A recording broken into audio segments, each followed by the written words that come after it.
Cek 1, 2, 3. Oke, selamat sore semuanya.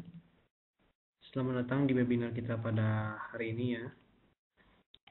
Seperti biasa, webinar kita pada hari Kamis ini akan lebih mengulas mengenai edukasi ya. Lebih mengulas tentang edukasi. Sebelum kita mulai, saya ingin menyambut dulu selamat datang. Ucapkan selamat datang kepada yang baru hadir ya, Pak Bu Hidianayu, Pak Made, dan Pak Bu Nurhaini ya. Selamat datang di webinar kita pada sore hari ini. Seperti biasa, webinar kita akan berjalan kurang lebih dalam waktu sekitar 1 jam ya. Nanti kalau di jalannya webinar ada pertanyaan atau ada yang bingung, bisa langsung ditanyakan saja ya. Tanyakan saja menggunakan fasilitas chat yang tersedia di website di atas di kolom di Webex ini ya. Bisa langsung digunakan saja. Materinya pas nih, baiknya habiskan FNC. Ya, sebenarnya FNC kemarin benar-benar nggak terlalu bergerak sebenarnya ya, nggak sampai banget luar biasa banget. Kalau kita lihat pun ini CAD saja sekitar 500-600 saja ya. Ini coba lihat pound sterling. Ya, sebenarnya nggak terlalu selebar sampai 1000 pips lebih ya. Dibandingin memang yang kalau mengenai FOMC ya, memang kalau yang lebih impact itu kalau yang 3 bulanan biasanya yang ada press conference-nya. Kalau yang ada press conference-nya itu biasanya lebih pergerakannya lebih dahsyat karena ada yang diucapkan ya. Ada yang kemungkinan ada yang dibuka ketika press conference-nya. Kurang lebih beginian. Dan lanjut ya tadi ya, rekan-rekan semua juga diharapkan untuk tidak menekan tombol mic berwarna oranye ataupun menekan tombol mic presenter karena nanti ditakutkan bisa mengganggu jalannya webinar kita pada hari ini. Ya, webinar kita kurang lebih akan berjalan sekitar 1 jam saja. Oke, mungkin itu aja. Nanti mungkin materi hari ini nggak terlalu banyak ya, tapi kalau nanti ada waktu kita ngobrol-ngobrol saja ya, kita ngobrol-ngobrol ringan saja. Jadi sebenarnya ini lebih pada hari ini kita akan membahas mengenai cara jitu dalam mengenai resiko trading Anda ya. Jadi memang mengenai resiko ya, itu semua di bisnis apapun pasti ada resiko ya.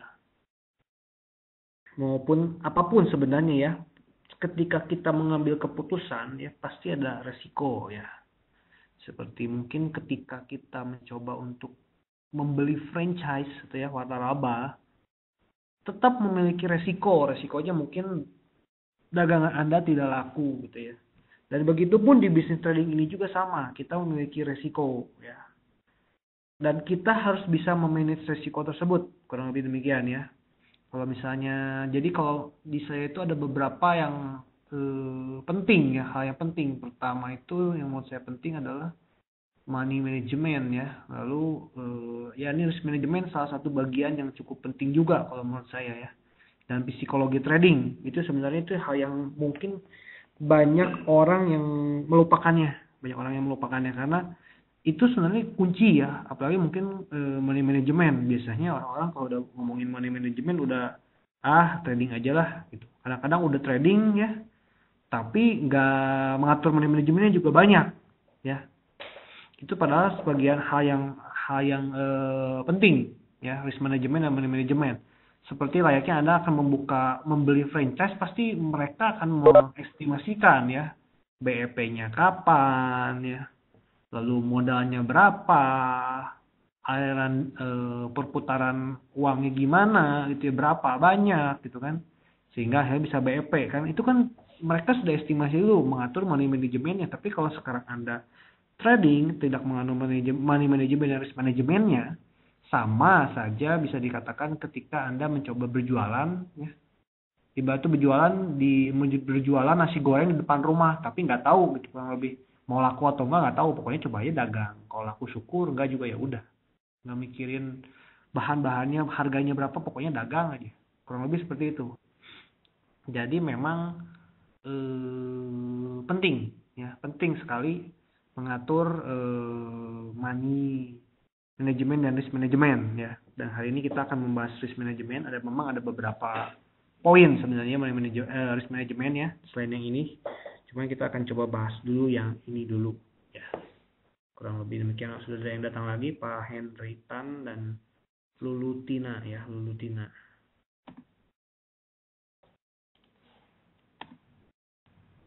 Oke, kita akan coba bahas ya manajemen resiko ya. Ya, manajemen resiko ya sebenarnya kurang lebih sama dengan manajemen keuangan ya. Manajemen keuangan kan dia mengatur keuangan, kalau resiko yang mengatur resiko ya. Jadi suatu tindakan ya kurang lebih untuk menghadapi ketidakpastian dari hasil transaksi karena kita tidak tahu ya, karena analisa teknikal tidak ada yang mungkin 100% benar ya. Tidak ada yang 100% benar. Pasti bisa saja gagal. Nah, ini kita perlu mengambil tindakan ya untuk menghadapi ketidakpastian tersebut, kurang lebih seperti itu. Ya. Ngomongin resiko ya. Menurut pembuat slide ini ya, katanya ada 2 resiko sebenarnya. Nah, ini resiko yang sebenarnya yang bisa Yang bisa ada 2 resiko lah kurang lebih ya pokoknya. Ngomongin resiko ada 2 resiko. Yang pertama ada resiko trading ya. Dan kedua resiko pasar. Kalau resiko trading mungkin masih bisa kita atur ya oleh kita. Tapi kalau resiko pasar ya itu sulit untuk kita atur ya. Kita kan bukan bukan big boys yang punya banyak uang yang bisa menggerakkan harga mungkin. Kalaupun big boys pun menggerakkan harga tidak semudah demikian ya, tidak semudahnya bisa menggerakkan harga untuk pounds pengen naik, dia beli pounds yang banyak, enggak juga, nggak bisa semudah itu. Ya, cuma saya ingin mencermati untuk resiko yang kita akan bahas ini lebih ke resiko ya ini ya, resiko yang trading dan resiko transaksi ya. Ada hubungannya sama ini, tapi lebih ke resiko transaksi sih sebenarnya yang kita akan bahas hari ini ya. Kalau risiko trading ya itu jumlah dana yang ingin diresikokan. Jadi ini ada hubungannya dengan money management. Jadi ketika Anda memiliki modal ya, kurang lebih modal Anda 100 juta gitu ya. 100 juta, lalu Anda ingin meresikokan berapa dari 100 juta itu. Itu yang dimaksud yang jumlah dana yang ingin diresikokan. Kalau Anda ingin meresikokan semuanya 100 jutanya, boleh, monggo. Kalau Anda ingin meresikokan setengahnya saja, mungkin 50 juta, itu juga boleh, monggo. Nanti ketika Anda meresikokan telah memutuskan untuk meresikokan berapa, sejumlah berapa, contohnya dalam kasus tadi mungkin meresikokan 50 juta misalnya ya. Nah, dari 50 juta ini Anda mau bagi ke berapa transaksi? Mau bagi ke berapa transaksi? Nah, ini lebih hubungannya sama risiko transaksi. Jumlah dana yang diresikokan per transaksi mungkin sebagai contoh saya ingin meresikokan satu posisi itu 5 juta deh. Ya. Satu posisi 5 juta. Berarti kalau mau resiko Anda 50 juta ya. Yang Anda ingin resikokan 50 juta, berarti Anda akan membagi ke dalam 10 transaksi. Ya. Kurang lebih seperti itu. Jadi penting mengatur resiko transaksi karena ada hubungannya dengan nanti pengambilan keputusan. Ya, pengambilan risk management ya. Apakah ada peluang ini secara resiko manajemen Anda ya masuk ya. Simpelnya kalau resikonya lebih besar dari resiko transaksi yang Anda alokasikan dalam money management ya, jangan entry. Tapi kalau resikonya masuk atau lebih kecil, karena kan resiko misalnya tadi kan 5 juta ya per transaksinya, tapi ternyata sekarang ketika akan entry, resikonya lebih kecil, misalnya 3 juta ataupun 4 juta. Itu boleh ada entry. Karena resikonya lebih kecil. Ini hal yang penting ya. Hal yang penting dan setelah kita mengatur resikonya, ya, itu ada hubungannya juga sama berapa take profit yang ingin kita ambil. Ya. Kan take profit yang berapa yang ambil. Dan ini mungkin ada sedikit pembahasannya mengenai risk to reward ratio. Jadi kemarin juga ada nasabah yang datang ke sini ya, yang ngobrol-ngobrol, Pak, saya harus target profitnya berapa? Kalau entry di sini target profitnya berapa, Bapak resikonya berapa dulu. Saya balikin gitu ya. Resikonya Bapak berapa dulu? Saya resikonya ini kalau di sini ya mungkin sekitar 400 pip, Pak. Ya udah, kalau misalnya 400 pip minimal resiko, minimal TP-nya juga harus 1:1 atau bisa dengan lain 400 pip juga take profitnya. Nah kan jadi kita bisa menentukan take profitnya berapa, kurang lebih seperti itu setelah kita mengetahui resiko. Dan ini ada hubungannya juga sama risk to reward ratio ya. Jadi kita udah tahu resikonya ya sebisa mungkin ya. Sebisa mungkin profitnya harus lebih besar dari resikonya. Entah itu 1,1, atau itu 1,5, atau 2 ya. 1:1,5, 1:2 misalnya ya. Itu resikonya pokoknya harus lebih kecil aja. Minimal sama 1:1 ya. Paling sering floating ya. Sebenarnya itu hubungannya ada sama Bu Nureni, ada hubungannya sama psikologi trading, Bu. Ya, pengen cepat-cepat ditutup, kurang lebih seperti itu. Pengen cepat-cepat ditutup. Itu lumrah ya, saya juga dulu pernah mengalaminya. Tapi saya mungkin bagi tipsnya mungkin ketika Anda entry ya, Anda telah menentukan resikonya, betul nggak? Ya, ketika Anda entry, Anda telah menentukan resikonya. Setelah Anda menentukan resikonya, pasti Anda juga sudah punya target profitnya. Nah, untuk mengurangi bias Anda menutup posisi ya cepat-cepat gitu ya, sebaiknya Anda tutup laptop Anda ya, dan nanti dipantau saja untuk 2 jam, 3 jam, 4 jam kemudian gitu kan. Apakah kena TP atau SL. Kurang lebih demikian ya. Jadi ketika entry kan sudah terima resikonya, sudah siap ya. Jadi jangan di otak-atik lagi lah, kurang lebih seperti itu. Kadang-kadang mungkin ada orang yang saya geser SL-nya gitu. Ada yang seperti itu juga ya. Atau enggak TP saya geser ini mungkin ketinggian. Nah, sebisa mungkin sih konsisten ya, sebenarnya konsisten tapi yang didasarkan pada benar-benar perhitungan yang tepat juga. Ya. Kurang lebih demikian, dan mungkin ini ada beberapa tools pengaturan resiko ya. Sebenarnya sudah banyak yang tahu ya sebenarnya ya. Yang mungkin yang pertama yang dikenal sama yang paling mudah ya, cut loss itu yang paling mudah dilakukan ya, yang paling mungkin banyak orang lakukan, cut loss atau menggunakan stop loss seperti itu. Jadi menutup posisi ya, menutup posisi ketika harga mungkin tidak sesuai dengan analisa yang Anda lakukan, kurang lebih seperti itu. Lalu juga mengenai istilah switching. Switching mungkin lebih dikatakan ke ini ya. Lebih dikatakan ke pembalikan posisi lah. Jadi mungkin Anda telah mengambil posisi buy ya. Lalu Anda berbalik ya mengambil posisi sell.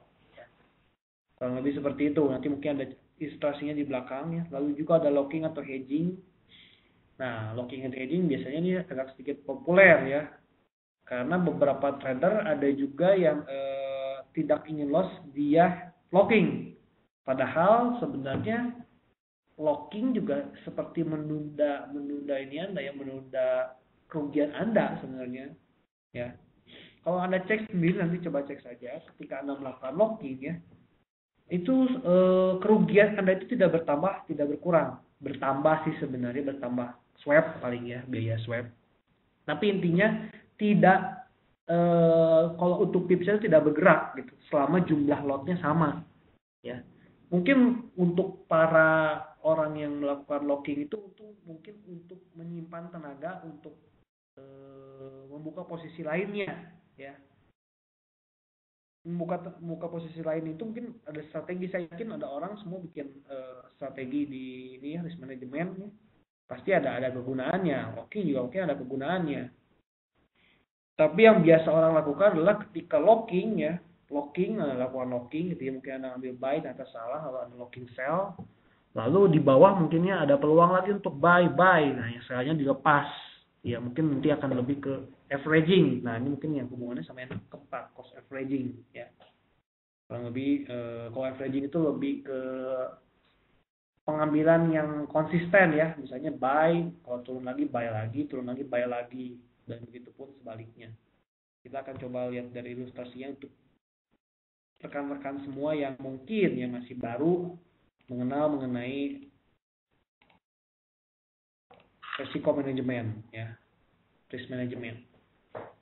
Contoh seperti ini ya, cut loss, ya, buy, ternyata turun, tidak sesuai perkiraan. Tutup posisinya bisa dengan Anda cut loss ataupun memang Anda memang sedang memasang stop loss Anda, ya. Lebih begitu ilustrasi mengenai cut loss, ya. Sebenarnya tidak terlalu mudah, tidak terlalu susah ya. Nah, mungkin ini yang beberapa orang lakukan ya. Kalau teman saya ini lebih bilang ini cut switch martingale ya. Teman saya ada yang menggunakan ini ya. Ada yang menggunakan ini, jadi memang ketika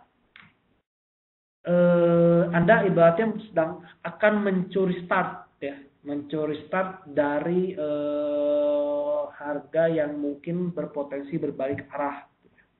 Trennya mungkin saat itu, contohnya kan saja misalnya trennya lagi bearish ya, lalu ada sinyal bullish ya. Sebenarnya idealnya ketika kita melihat trennya bearish, harusnya kita juga mencari sinyal bearish ya. Cuman kan kadang-kadang orang juga gatel ataupun ingin memanfaatkan koreksi ya. Ya sudah, ambil saja misalnya buy gitu ya. Terus harga turun lagi. Nah, ketika harga turun lagi, Anda bisa melakukan switching ya, dengan bagusnya dengan lotnya 2 kali lipat, sehingga ketika ditutup nanti ya, ketika ditutup minimal kerugian yang telah Anda alami itu tertutup. Ya. Switching nih ya. Switching martingale ya. Martingale. Seperti itu. Lalu ada yang berikutnya lagi, oh iya, untuk posisi di profit kok ini ya, karena memang sampai sini targetnya ya. Tapi kalau saya melakukan ini ya, saya lebih mengincar BEP aja ya, ketika kerugiannya setelah tertutup lah minimal pertama. Wow, banyak sekali yang masuk ya. Oke. Lalu yang mungkin populer ini ya, locking ya. Ketika turun ya, kalau lebih turun di locking sell gitu ya. Intinya sebenarnya ketika bergerak dari poin ini ya, kemanapun Anda harga bergerak ya, selama tidak menutup posisi ini, kerugiannya tetap 50 poin ya. Memang itu locking ya, skenario-nya ya. Biasanya orang mengkombinasikan locking dengan averaging. Jadi nanti ketika contoh mungkin kasus ini buy dan ternyata harganya turun gitu ya. Harganya turun, Anda sell ya. Nanti di bawah ya ternyata ada peluang beli lagi, Anda beli dan posisi sisanya bisa dilepas. Ya, posisi sisanya bisa dilepas. Mungkin seperti itu untuk ilustrasi dari locking ya, yang dihubungkan dengan averaging. Karena setelah kita mengambil salah dilepas, berarti kan kita punya 2 buy ya. Dua buy itu kan bisa dikatakan averaging juga. Nah, ini yang terakhir. Nah, ini ya. Pokoknya intinya ketika turun ya buy lagi gitu ya. Buy lagi. Untuk melakukan averaging ini harus orang-orang yang membutuhkan dana yang cukup besar. Sebenarnya untuk trading di forex ini saya harus bilang orang yang memiliki dananya cukup mumpuni itu trading lebih nyaman. Trading lebih nyaman ya, apalagi jika Anda melakukan averaging ini ya di oil, di komoditi oil. Saya akan kasih bocoran ya, jika memang Anda memiliki dana yang cukup besar. Anggaplah Anda memiliki dana sekitar mungkin ya 500 juta mungkin ya, ataupun ya 100 juta lah gitu ya, 100 jutaan gitu. Anda ingin bermain averaging ya, misalkan kalau saya pribadi kalau punya uang segitu lebih aman bermain di oil ya. Kenapa di oil? Karena kita sudah mengetahui ya kurang lebih batasnya itu di mana ya. Kalau Anda memiliki dana dingin bisa bermain di oil. Kalau bermain di oil sendiri ya gampangnya contoh ya. Sekarang oil mungkin sekitar 40-an ya, 47, 48, biar gampang 50 deh. Biar gampang 50 ya. Kalau kita bermain di oil dengan menggunakan 0,1 lot ya. 0,1 lot ya. Berarti ketika misalnya oilnya naik ke 51 ataupun turun ke 49, itu sebenarnya Anda telah mengalami keuntungan dan kerugian 1 juta. Jadi setiap satu itunya ya, kenaikan tik satunya itu 1 juta. Ya. Sekarang Anda memiliki dana yang berlimpah, mungkin bisa dikatakan 200 juta lah ini dananya ya. Kalau 100 juta mungkin kekecilan. 200 juta Anda lakukan 200 juta ya. Hanya punya uang 200 juta. Lalu Anda mungkin sekarang saya tahu nih oil kayaknya nggak akan mungkin akan turun lagi nih ya. Saya tunggu turun dulu deh. Misalnya contoh, anggap Anda oilnya turun ke 49 misalnya ya. 49 atau 45 deh. 45 biar gampang, 45 ya. Anda ambil buy gitu ya. Ambil buy ya 0,1. Lalu ternyata harga bergerak turun lagi ke 40. Anda buy lagi ya. Anda buy lagi 0,1 ya. Ternyata harga turun ke 35, Anda buy lagi. Ya. Ketika yang ke 35 ini karena memang harga oil terendahnya saja kalau kemarin itu sekitar 26 per barel ya, sekitar 26 per barel. Dan nggak mungkin harga minyak itu bisa sampai gratis sampai nol, itu kayaknya agak sedikit nggak mungkin ya. Mungkin nantinya kalau sampai kayak gitu mungkin Pertalite, Pertamax mungkin jadi gratis juga gitu ya. Misalnya sumber daya jadi berlimpah sekali gitu dan ditemukan sumber daya baru mungkin ya. Cuman intinya ketika Anda melakukan hal tersebut ya, Anda memiliki kekuatan dana yang cukup, Anda ngambil posisi di oil ya. Anda katakan oilnya bergerak ke 50 deh. Ya. Kalau ke 50, posisi yang di 35 tadi kan sudah profit pasti kan, benar nggak? 2 posisi lagi itu kembali. Mau ditutup atau enggak? Misalnya ibaratnya kalau saya nggak mau tutup deh, biarkan saja sampai harganya naik gitu. Yang 45 juga sama, biarkan saja. Nah, ketika itu terjadi ya Anda akan mengalami profit ya. Memang tapi sistem averaging ini memang membutuhkan dana yang cukup ya. Lebih seperti itu. Waduh, telat nih. Waduh. Telat datangnya Pak ya. Nggak apa-apa, masih cuma sederhana Pak ini ya, nggak terlalu yang benar-benar ini ya. Benar-benar nanti nggak apa-apa tanya-tanya sambil kita ngobrol-ngobrol Pak ya. Ini udah mau udahan sebentar ya. Nah, ini pesan terakhir ya. Setelah tadi pemaparan tadi memang resiko tadi cuma itu aja ya. Kalau mengenai resiko, yang paling mudah itu mengenai stop loss ya. Yang paling sedikit sulit untuk kita terkait itu switching ya. Yang agak sedikit kita terkait itu switching. Kenapa switching ya? Karena switching itu kita tidak sulit mengetahui trennya itu apakah masih kuat atau tidak ya. Anggaplah kalau trennya masih kuat Anda lakukan switching ya tidak jadi masalah. Tapi kalau ketika trennya tidak terlalu kuat Anda melakukan switching, bisa jadi Anda bisa dikatakan bisa mengalami kerugian yang lebih berganda gitu ya. Anda bisa contoh nge-buy nih untuk memanfaatkan mungkin harga telah turun dalam gitu ya. Mungkin harga akan memantul, Anda ambil buy gitu ya. Ternyata harga masih turun gitu ya. Anda switching sell gitu. Ternyata harga kembali naik gitu kan. Itu bisa kerugiannya jadi lebih. Ya. Yang paling mudah cut loss pastinya, dan yang paling sebenarnya lebih santai ya ketika Anda memiliki dana yang cukup berlebih adalah averaging. Ya. Averaging. Karena averaging ya kuncinya trading nggak terlalu banyak mikir selama tahu cara tradingnya gitu ya. Dan punya kekuatan dana yang melimpah gitu. Itu akan lebih santai gitu kan. Ya kurang lebih itu saja yang bisa saya sampaikan ya mengenai risk management ya.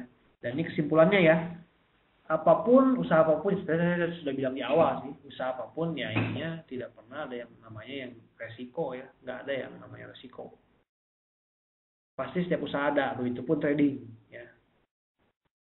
Jadi Anda harus bisa memaintain ya resikonya. Resiko tidak dapat dihindari dan tidak dapat dihilangkan. Resiko hanya dapat diminimalisir dan dikendalikan. Yang pastinya mungkin tipsnya adalah lakukan analisa terhadap pergerakan pasar. Yang kedua, jangan serakah ya. Dan kalau berikutnya gunakan stop loss atau cut loss ya. Dan persiapkan psikologi trading yang matang ya. Karena kalau sekarang Anda melakukan averaging ya, tapi Anda tidak memiliki psikologi Anda yang matang gitu ya ibaratnya ya.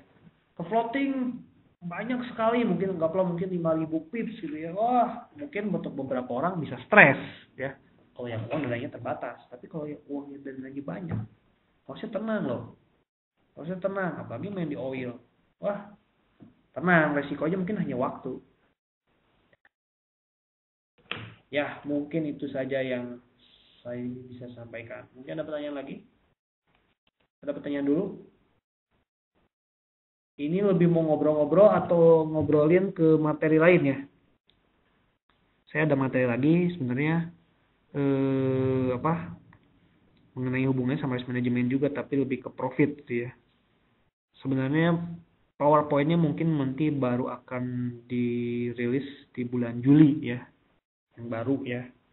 Ada beberapa topik kita yang baru di bulan Juli, tapi nanti kalau misalnya mau ya nggak apa-apa, saya coba share saja di sini ya.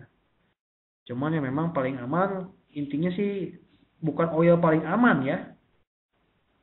Bukan oil paling aman. Ya, kalau oil resiko ada, tapi resikonya di waktu. Ya. Resikonya di waktu. Ketika Anda bermain di oil, Anda harus memiliki ketahanan dana yang cukup. Ya. Dan sebisa mungkin uangnya itu dingin, jangan uang yang bisa dikatakan kepake sama kita. Ibaratnya tuh kita punya uang 100 juta gitu ya, Anda pakai 100 jutanya, tiba-tiba kita kan nggak ada yang tahu ya, mungkin lagi butuh uang untuk anak sekolah, ataupun tiba-tiba ada yang sakit, uangnya masih ke floating di oil gitu kan, nah gimana gitu kan ya. Nah, lalu ada pertanyaan lagi nih, banyak pertanyaannya ya. Yang nyenggol-nyenggol physical trading aja Pak, psikologi trading mungkin agak panjang ya pembahasan, tapi ya saya coba ya mungkin yang saya alami ya. Dulu saya untuk entry saja takut kalah gitu ya. Takut kalah mungkin lebih ke cara menghadapinya lebih ke jam terbang saja ya, dan lebih mau menerima resiko, karena ya memang nggak mungkin ada trading yang nggak ada resiko ya, ataupun usaha apapun nggak ada yang ada resiko. Anda kerja pun sebenarnya ada resiko ya, resiko mungkin dimarahin sama bos gitu ya. Oke, mungkin resiko lebih kecil ya. Deposito pun ada resiko loh. Ternyata kalau banknya bangkrut gimana gitu kan. Meskipun memang ada LPS ya, lembaga penjamin. Tapi intinya ada resiko ya. Apapun pasti ada resiko. Lalu mungkin yang saya tadi udah bagi tips di depan, mungkin kalau yang biasa pernah saya alami adalah pengen cepat-cepat ditutup. Ketika profit pengen cepat-cepat ditutup, tapi loss gak muncul tutup gitu. Sebenarnya kembali lagi, kalau kita sudah menentukan TP dan SL, Anda tutup saja laptop, tutup laptop ya, udah terima aja hasil. Selama Anda telah menerima resikonya, ya udah, ya jangan jadi nanti misalnya contoh, turun ini, udah saya tutup aja deh. Misalnya ya masih 200 pip, misalnya resikonya kan 300 pip, masih 200 pip udah ditutup. Ya tahu, setelah itu memantul, wah itu yang paling mungkin bisa katakan pahit gitu ya. Lalu psikologi lagi apalagi ya, takut tangan gatal, mungkin ya tangan gatal ya. Tangan gatal mungkin lebih ke ini ya, lebih keserakah juga ya, pengen trading lalu pengen profit, serakah gitu, hubungannya ada hubungan seperti itu. Jadi Anda mungkin punya target ya, saya bulan ini harus dapat sekian gitu ya. Nah itu mungkin memancing tangan gatal ya. Tapi diharapkan untuk saya sih kasih saran aja ya, untuk trading ini sebisa mungkin jangan ditarget ya. Kalau trading ditarget nanti, misalnya contoh targetnya bukan target dalam money management ya. Money management perlu ditarget kan, tadi diatur. Maksudnya target itu harus entry-nya gitu ya. Entry-nya hari ini harus 2. Ataupun misalnya lagi liburan nih, pokoknya saya nggak mau tahu, saya harus entry hari ini. Misalnya kayak gitu ya. Nah itu biasanya jadi akhirnya bukannya profit, malah jadi loss juga gitu ya. Itu juga perlu diatur ya. Jadi tangan gatal harus dihindari ya. Mungkin dengan menggunakan democon bisa ya. Lalu mungkin yang pernah lagi balas dendam ya. Sekarang ibaratnya saya sudah loss, saya ingin kerugian itu cepat berbalik gitu ya. Hari ini juga saya harus entry, gitu kan. Akhirnya gone with the wind juga gitu ya. Ya saran saya kembali, karena ketika Anda telah mengatur money management ya, Anda pasti akan telah menentukan resiko, dan pasti selama Anda menjalankan money management dengan tepat ya, sebenarnya kerugian itu nggak apa-apa gitu ya. Anggaplah contoh Anda punya suatu sistem yang mungkin persentasenya ya 50% deh.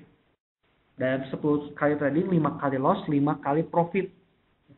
Tapi karena Anda menggunakan stop loss-nya hanya mungkin 200 pip, tapi Anda ambil targetnya adalah 30 sampai 400 pip, akhirnya ke belakangnya profit juga. Benar nggak? Dari 10 transaksi 5 profit, 5 rugi. Tapi resikonya kecil, profitnya lebih besar, akhirnya profit juga kan. Yang mungkin jadi masalah mungkin kalau 5 kalinya loss dulu, loss. Nah, mungkin kadang-kadang psikologi kita bisa kena, tapi kita harus bisa bisa berpikir objektif ya. Memang gak gampang, saya tahu ya, saya juga pernah ngalamin ya. Gak gampang, cuman kita harus berpikir seharusnya gimana gitu ya. Ketika Anda telah memiliki persentase sistem trading yang 50% gitu ya. Karena harus stick to the plan ya. Lebih seperti itu. Lalu itu saja mungkin yang bisa saya bagi ya untuk psikologi trading. Lalu Pak Arya, Pak, cara untuk pasang TP SL tepat gimana ya? Bagusnya TP di atas garis atau di bawah garis? Kalau SL gimana? Kadang saya sudah dekat garis malahan berbalik arah. Ya. Nggak saya jawab ini ya sampai bawah dulu. Ya, still and market will reward you wes. Pak Adi Palguna. Lalu Pak Buna, ini paling bahaya menurut saya itu dendam dengan risiko integrasi ya itu. Iya. Intinya kalau kita udah dendam ya memang sih ya. Nggak usah ngomongnya di sinetron aja dendam ya. Udah banyak banget yang ngomongin dendam. Yang paling berbahaya ya. Oke, setuju. Nah, untuk pasang TP yang tepat gimana ya sebenarnya ya. Sebenarnya ini ada hubungannya ya dengan support resisten. Jadi kalau memang Anda mengatur take profit dan SL Anda sebenarnya bisa menggunakan support resisten. Ya, bisa menggunakan support resisten ya. Jadi contoh Anda menggunakan support resistennya mungkin Fibonacci retracement. Ya. Fibonacci retracement itu support resisten loh, ya. Tools untuk mencari atau membuat support resisten, kurang lebih seperti itu ya. Jadi kalau ngomongin Fibonacci, Anda kan mencari pantulan ya, rata-rata Fibonacci untuk mencari pantulan. Ketika pantulannya mungkin ada gitu ya, pantulannya ada di area 38,2 sampai 6,8 ada pantulan. Gitu ya. Anda tinggal cari konfirmasi apakah ada sinyalnya atau tidak. Ketika ada sinyalnya, Anda sebelum entry hitung dulu resikonya. Jangan langsung entry, baru lihat resiko. Lihat dulu resikonya. Jika Anda menggunakan Fibonacci ya, retracement misalnya ya, Anda bisa menggunakan level-level Fibonacci retracement itu untuk acuan stop loss. Ya, acuan stop loss. Disarankan jangan tepat di area Fibonacci-nya ya, digeser sedikit lah, ya, sekitar mungkin ya nggak ada angka pastinya ya, tapi digeser sedikit dari level Fibonacci-nya untuk menghindari mungkin adanya kejilat. Nah, ketika Anda telah tahu Anda harus entry di mana dan sudah ada konfirmasinya, dan Anda sudah tahu level stop loss Anda di mana, Anda ukur kembali resiko per transaksi Anda. Jika tadi yang ngomongin di depan resiko per transaksi Anda sebesar 5 juta atau 500 pip ya kalau bermain satu lot, Anda cek resiko ya sampai ke resiko yang Anda mau terima ya, dari posisi Anda entry sampai ke resiko yang Anda mau terima itu kurang lebih berapa resikonya gitu. Misalnya contoh resikonya mungkin diukur ya kalau entry resikonya mungkin 300 pip ya. Kan Anda sudah punya money management kan, money managementnya resiko per transaksinya 500 pip. Berarti kalau kondisi seperti itu bisa entry dong. Boleh entry ya. Seperti itu mungkin hubungannya Pak Arya ya. Untuk TP disarankan sebisa mungkin lebih besar dari SL-nya. Kalau SL-nya 300 pip ya mungkin TP-nya 400 hingga 500 hingga 600 pip. Lebih juga boleh. Mungkin itu ya Pak Arya. Ya, itu. Mungkin ada lagi yang ingin tanyakan, cukup jelas atau bingung pemaparan yang saya paparkan tadi?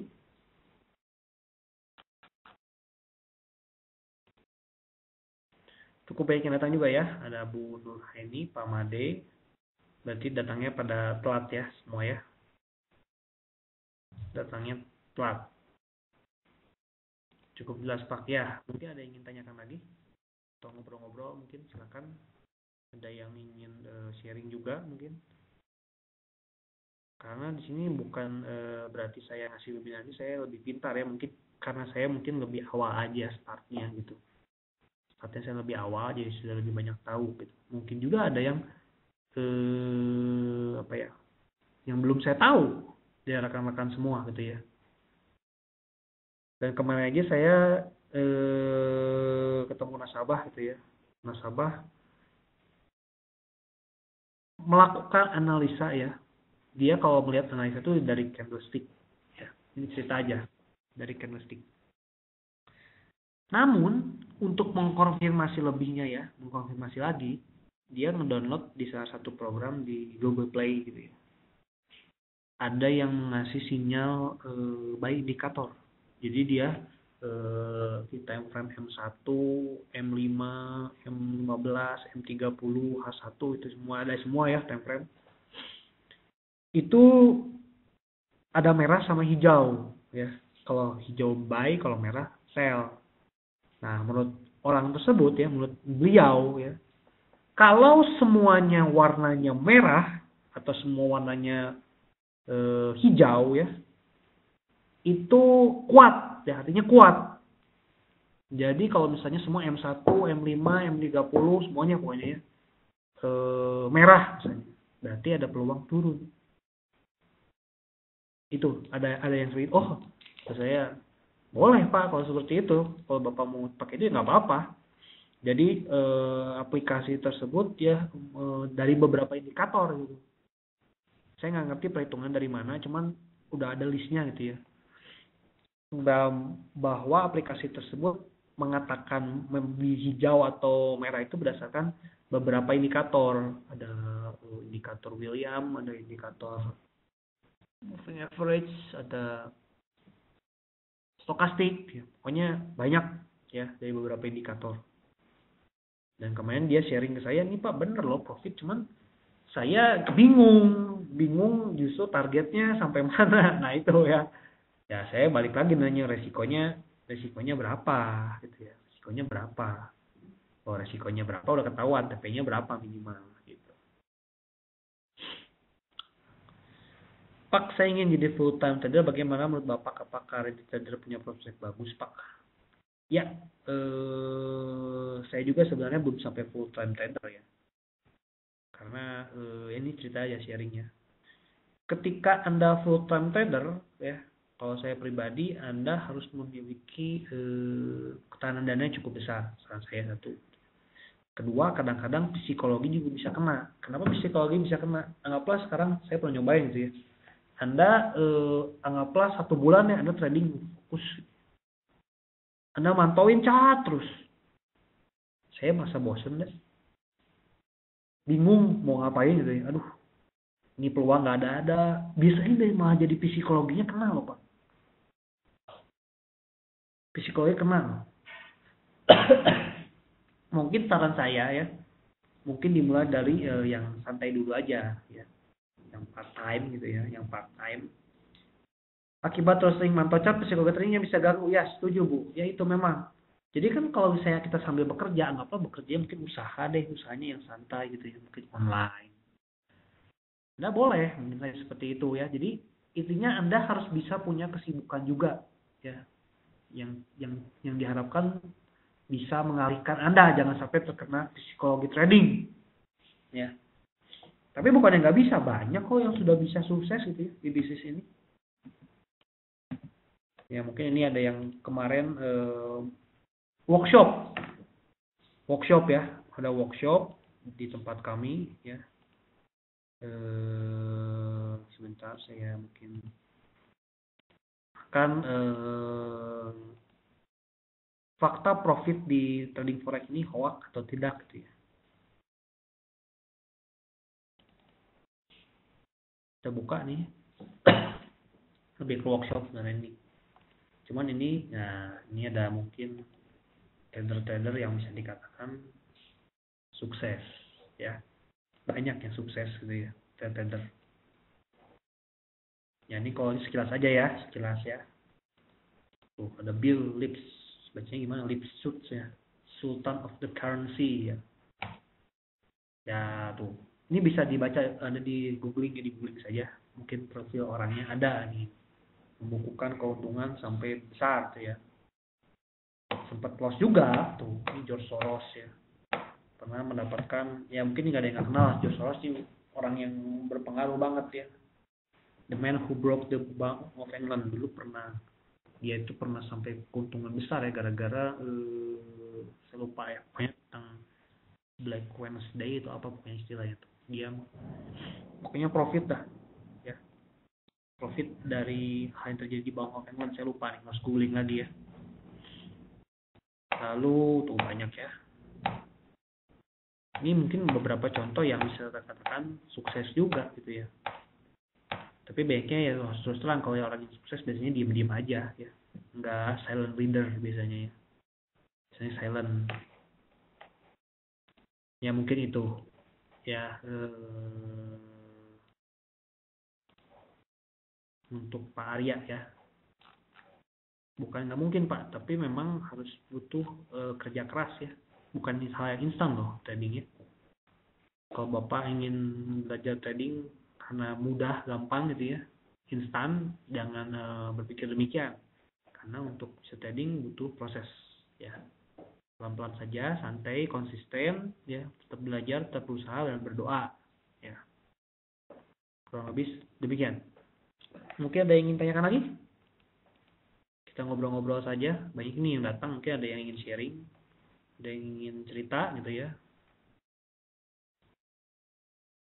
mengenai kondisi. Coba kita lihat chat dulu deh, kalau nggak ada yang bertanya. Oh, menguat ya, ada berita gitu ya.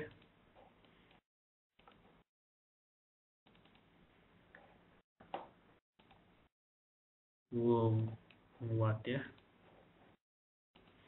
Nah, mungkin nanti informasi akan ada pemilu ini ya, pemilu Perancis ya, harus hati-hati ya, pemilu di Perancis.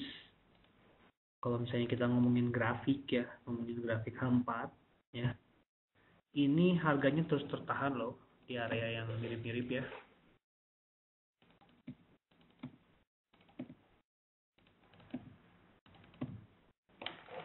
Saya curiga nih ya, ini tertahan di mirip ini ya. Saya curiga mungkin ya, saya nggak tahu nih ya.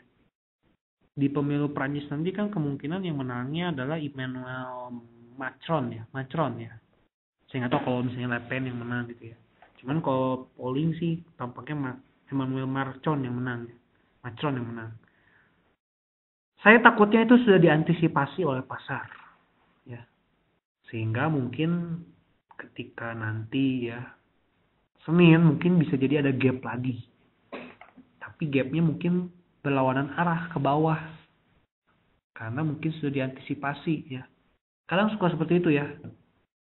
Saya ini melihat dari teknikal. Tapi kalau diumumkan fundamental mungkin bisa jadi seperti itu. Karena berkaca kalau ngomongin data the Fed misalnya mau naikkan suku bunga gitu ya. Isunya tuh dari isunya saja sudah bergerak harga, tapi ketika pada prakteknya suku bunga dinaikkan, pergerakannya justru nggak terlalu signifikan dan bisa berbalik. Kalau saya yang terakhir kemarin berbalik deh harganya. Harganya kemarin berbalik. Ya, karena memang orang mungkin ngambil keuntungan kali ya, atau orang sudah ngambil profit ya dari penguatan dolar, dan saat itu ketika dirilis mungkin sudah diantisipasi oleh pasar dan harga malah berlawanan arah, dan mungkin ini juga terjadi gitu ya, itu harus waspadai ya. Siapa tahu ada yang mau resiko gitu ya pas nanti di Jumat gitu ya. Ada kemungkinan bisa turun. Lalu statement trader belum pernah MC belum lengkap. Gimana Bapak anggap saja MC itu biasa sekolah untuk belajar? Ya, sebenarnya saya sedikit setuju ya. Setuju lah. Tapi maksud saya tetap bukan berarti MC-nya itu harus terus-terusan dong. Jadi kalau misalnya margin call atau ya mungkin loss ya, atau cut ya, wajar sebenarnya untuk para trader ya, untuk yang trader pemula ya. Tapi ada juga trader pemula yang profit loh. Di sini ada ya. Seorang dosen dia masuk 50 juta 2 hari 3 hari 20 juta itu ada loh. Cuman memang untuk menganggap itu biaya sekolah ya itu tidak masalah, karena memang contoh deh, Anda bisnis, Anda beli franchise juga Anda mengeluarkan modal, ya kan, kurang lebih seperti itu. Anda sekolah juga kan modal untuk Anda nanti bekerja, kurang lebih seperti itu gitu kan. Jadi ini anggap untuk biaya sekolah ya betul, saya agak sedikit sependapat, tapi ya tetap harus dikontrol juga gitu ya, jangan berarti udahlah peduli amat pokoknya trading aja terus gitu, pokoknya nggak apa-apa lah jam terbang Anda loss terus juga nggak apa-apa gitu, jangan seperti itu juga ya. Mungkin bisa Anda coba dulu di demo gitu kan untuk lebih meringankan gitu ya. Memang ketika Anda masuk ke real pasar ya, psikologi Anda itu akan bermain ya. Jadi mungkin kon-kon yang kecil juga ya, untuk latihan juga sebenarnya tidak jadi masalah itu ya, untuk melatih psikologi juga. Cuman saya setuju sih dengan statement ini ya.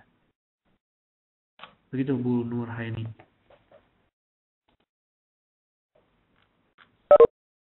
Mungkin yang ingin tanyakan lagi? Sudah cukup banyak ya yang hadir.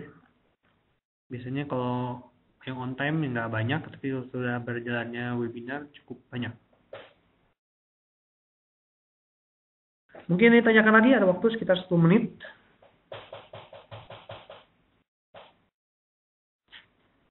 Oh ya, nanti besok ada webinar non-farm payroll ya, yang akan dibawakan oleh salah satu rekan kami ya. Beliau, menurut saya sih paling jago memperkirakan payroll ya, kalau menurut saya. Nanti diikuti saja yang udah jadi nasabah ya. Kalau yang jadi nasabah yang belum jadi nasabah tinggal join aja sebenarnya ya. Sebenarnya sih gampangnya Anda join aja, masuk dulu gitu ya. Kan uang Anda juga nggak hilang. Anda nikmati fasilitasnya, nanti kalau misalnya anggap fasilitas kami kurang memuaskan gitu ya, tinggal tarik saja uang Anda.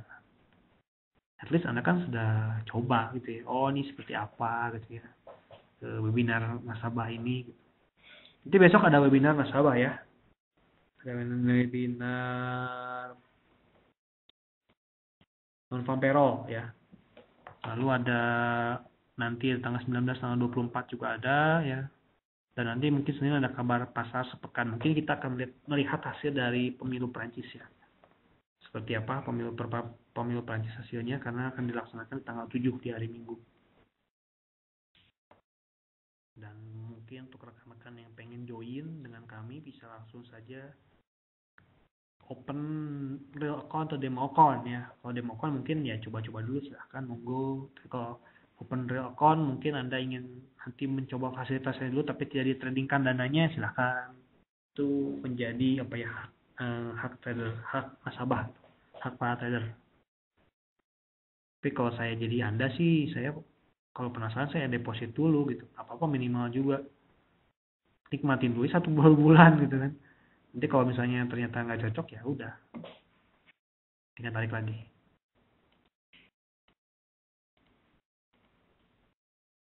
Oke. Mungkin itu yang bisa saya sampaikan. Kalau nggak ada pertanyaan lagi, mungkin ada pertanyaan lagi? Karena memang topiknya hari ini nggak terlalu banyak.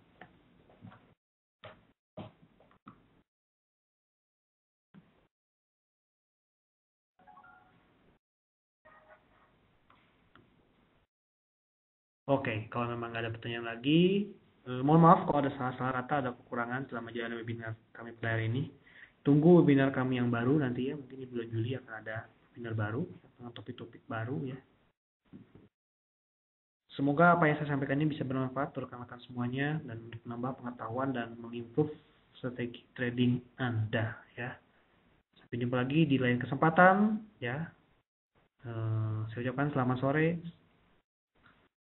Saya pamit dulu. Sampai jumpa semuanya.